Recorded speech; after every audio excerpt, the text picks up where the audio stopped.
You see, one of the things that I should have learned by now, but I haven't, is to not tell him what we're gonna do during the day, because then when it doesn't happen within 5 minutes, he gets all bummed out and he sits there and he stares at me and glares at me, and he knows what we're gonna do today, so he'll just have to wait. It's gonna happen a little bit later. He's gonna go visit one of his buddies that he hasn't seen in a while. His buddy Kevin. Oh, you want to go visit Kevin today? Look at you. Look at you. You big baby. Daze with Jordan the Lion, and this big baby begins now. Well, good morning, my friends. It's your old pal Jordan the Lion, and well, today's no exception. I don't know exactly what I'm going to do today. I have a handful of ideas, but I haven't zeroed in on what I want to do yet. Of course, I went and filmed a vlog early 2 days ago for yesterday, knowing that I had to work, and then the night before they told me the time, and it turned out to be only like a 3-hour job, so I would have been able to do a whole vlog and everything, but oh well. I got it done. It was a great vlog, I thought. It was the old abandoned LA Zoo, if this is later in the future. And today I think I've narrowed it down to like 2 or 3 things, but I think I'm gonna do one up in Laurel Canyon today. I've been listening to this album all morning and I'm like, yeah, I really feel this today. So this is what I go through almost every day. I always have like 5 or 6 things that I want to do, but I never know exactly what I'm gonna do. And then I sat down last night and I kind of narrowed down, if I take a trip for vlogging, where it would be, the 2 places that I'm thinking of going. And I made like a map of like what all I could do while I'm there and how it would fit into a vlog and how I do it. So it's weird because of the 2 places, one of them has more things that I could see, more different things, but the other place has more things connected to each other. So each topic or each day would have like a handful of things all connected to that. So whichever one I choose, it'll be a completely unique style from the other. So we'll see what happens. Well, I'm taking this guy out for a little bit of a walk and getting the day started that way. And the lioness told me last night that she's going to Burning Man, which is high on my bucket list. She goes pretty much every year, but she's gonna be going in 2 weeks. I wish I were going to vlog that. Yeah, I'd love to go, but something tells me that it wouldn't be the greatest Wi-Fi, and it's a chance I wouldn't be able to upload my vlogs at all. So who knows? It's probably like good that I didn't plan. You have to plan something like that usually like a year in advance, because they usually sell out of tickets a year in advance, and just to go is like $600, $700, I think. That's not counting, you have to bring your own camping, everything. They really just have a place for showering and going to the bathroom and buying coffee. Everything else you take and you clean up and take with you when you leave, so it'll be fun for her. I was thinking of telling John, hey dude, I thought up a prequel for the music video. You know how we went out and filmed it out at Kenny Jr.'s house with all of his robots and all the art that he's created? I want to call John up and go, so the prequel is you and I get a U-Haul and we drive around the city picking up spare appliances and refrigerators, dishwashers, anything, TVs that people are throwing out on the curb, and then we drive them out and deliver them to Kenny, because he said that nobody's ever donated something he couldn't use. So I thought that'd be hilarious to film that as a video, and then like it would actually end at Kenny's house. That looks like a ton of fun. We used to have one of those when I was a kid. So one of you awesome lion hearts actually remembered one of the vlogs that I did I don't even remember when it was, like a month or 2 ago. I said that there was something funny that Michael and I talked about on the way to our suit fitting, and that you should remind me after the wedding because he didn't want me to talk about it before. This is what it was.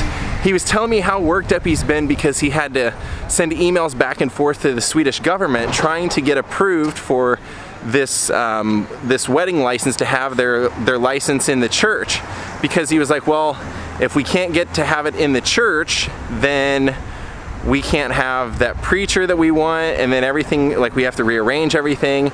And so when he was contacting them trying to plan this, what had to happen was Christina, since she was not a Swede, she had to go through an interview process, and they would not schedule it before 4 months, but you couldn't like have the interview before. It was weird. How it all matched up was like basically the bureaucracy of it was making it look like they weren't going to be able to get the interview in time.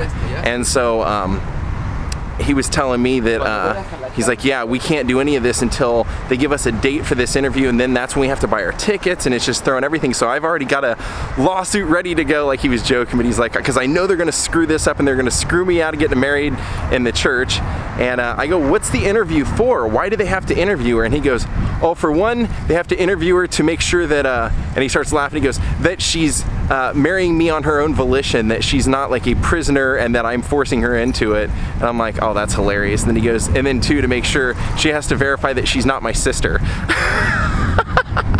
Now what's funny is he told me that it all turned out to be a total waste, because when they got the appointment and they went in for the interview, Michael said that they're asking him like just like menial questions while Christina's trying to find like an email on her phone, and she said like Michael was kind of getting mad at her because he felt like she wasn't taking it serious, but she was looking for something on in her email for that meeting, and then before she could even find it, they're like, okay, everything's good. Like, they didn't ask her hardly anything and they approved it, so it was just a total waste. Now what else is funny that was talked about while we were in Sweden that I forgot to tell you guys was Michael had told me at one point, he said, you know those two rose bushes in front of my house, like right by the one on each side of the front door? And I said, yeah man, I was gonna say those are like, how old are those? And he said, oh, those things are hundreds of years old. He goes, in fact, they're on like a registry somewhere for some of the most historic roses on the island. And he goes, so every once in a while we have people showing up out there wanting to see these historic roses, and by law they're allowed to just walk onto the property because of that. And Michael said, yeah, a lot of times my dad will come out with like pruning shears and go like, oh, would you like to clip one of the most historic rose bushes in Gotland and like really sell it, but like actually get them to do the work. I just noticed this little detail. Look at the face on there. Hey Kenny, more art. Hey John, more video.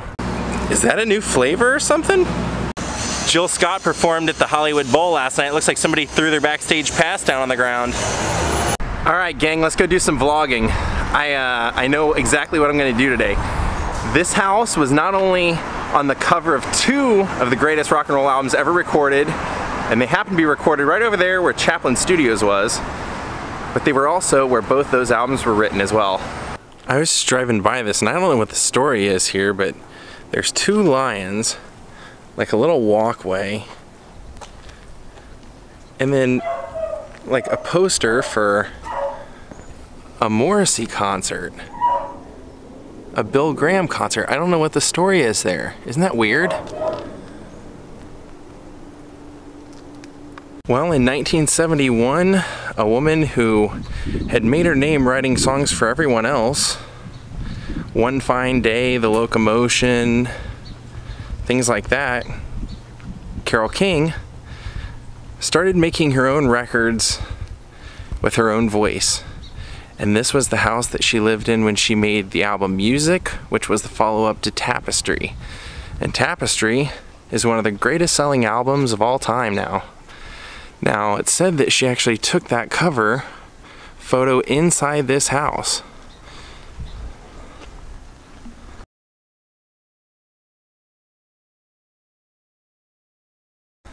Now, basically the story is that she is holding a tapestry in the photo that she made herself with her cat Telemachus. And the songs from this are just absolutely unforgettable. I Feel the Earth Move Under My Feet. You had So Far Away, which is one of my favorites. I mean, oh my God, that's a great song. And this was actually where she debuted Natural Woman, which Aretha Franklin would go on to cover, and actually Courtney Cox lived in this house before she got Friends. But this album, Tapestry, I mean, what a masterpiece. This was, she won 4 Grammy Awards for it. I believe it was for Best Record, Best Song, Best Album, Best Female Pop Vocalist. And what was beautiful about this album was this was made in those Chaplin Studios at A&M. And right at the time they were making this, she was making this in Studio B. Joni Mitchell was making Blue in Studio C. The Carpenters were working on an album in Studio A, and her good friend James Taylor, since this was up in Laurel Canyon, James Taylor, Joni Mitchell, Carole King, they were all good friends, and it was actually James Taylor who's said to have kind of influenced her into putting her own vocals on her songs.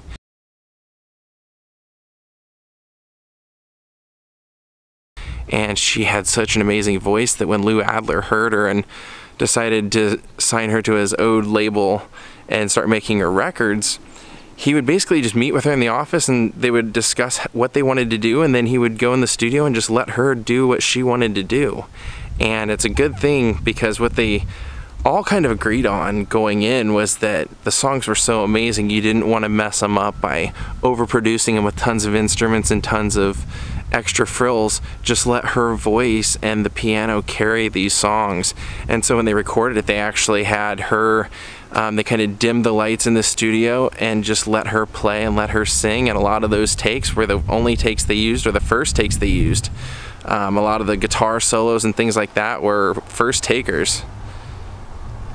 The album was finished in 3 weeks, with some songs being recorded even 3 songs per day. Now, she actually has been credited as writing or co-writing every song on this album, and some of the songs are with her ex-husband Jerry Goffin, who is a really famous songwriter as well. They co-wrote a lot of songs together, but actually making guest appearances on this album were Joni Mitchell and James Taylor. James Taylor played a lot of guitar on here and co-sang, as well as so did Joni Mitchell. She put some backing vocals on here for the song Will You Love Me.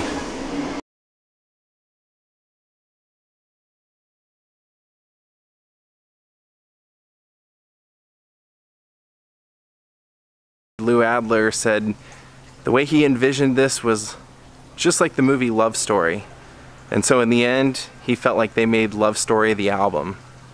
Now, one of the extremely important parts to making this album, beyond just capturing the beautiful songs and recording it and capturing the, you know, the solemnness of this, because what these songs would end up representing is they would kind of become, for men, it would be like listening to your girlfriend sing to you, or to a woman, it was like your best friend singing to you, and it was very personal music. And it exploded as soon as it hit. As soon as the album came out, it was like everything was a hit. You would hear the songs in the grocery stores and department stores and everything. But Lou Adler said he was really trying to make this primarily for the album buyer. And so he said that the sequence of the album was so important, because in those days the album was 2 sides. You know, it was LP, it wasn't cassette or CD. They had to account for how each side was going to feel and how each side would kind of tug at your heartstrings when you listened to it. And this album stayed at #1 for 15 weeks, but actually stayed in the top of Billboard, in those top 100, for 6 years. It's actually the second on the list, only behind Dark Side of the Moon by Pink Floyd, to remain in the charts that long.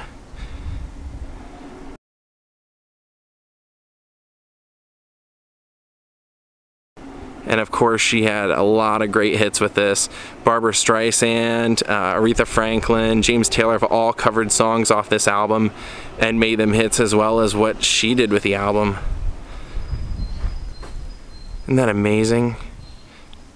To think that that album cover was actually taken by one of the A&R reps for A&M Records right inside there. And then same thing with music. Inside her living room where that piano was is where they took that cover of Music, which was the follow-up to Tapestry.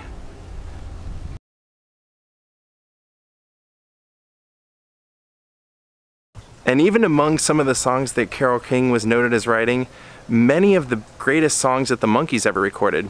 Pleasant Valley Sunday, the Porpoise song, Step Inside Your Mind. A lot of the great songs were thanks to Carole King. I don't know how anybody could ever listen to that album and not love it. It's just a classic all the way through, and especially it totally represents that time period music when everybody was kind of tired of the bands or just things being overproduced and everything was being done simply. You know, Cat Stevens, Jackson Browne, James Taylor, Joni Mitchell, the Carpenters, Carole King. Well, what do you think, buddy? You ready to go to Kevin's? You want to go hang out with Kevin? Let's do it. Over here hanging out with Kevin, and he just got a phone call saying that there's like a protest out in his neighborhood that he should come check out. So, figured I'm gonna come and vlog it.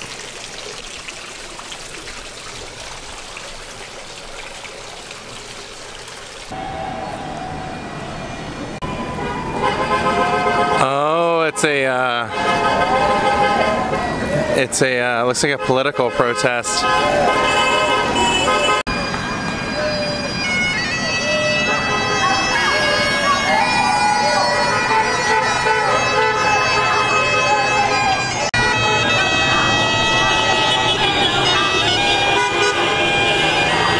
Okay, so it looks like the reason they were having that on that particular corner was because the city councilman who's heading up like the impeachment process, Brad Sherman, that his office is right there. I was wondering what was going on.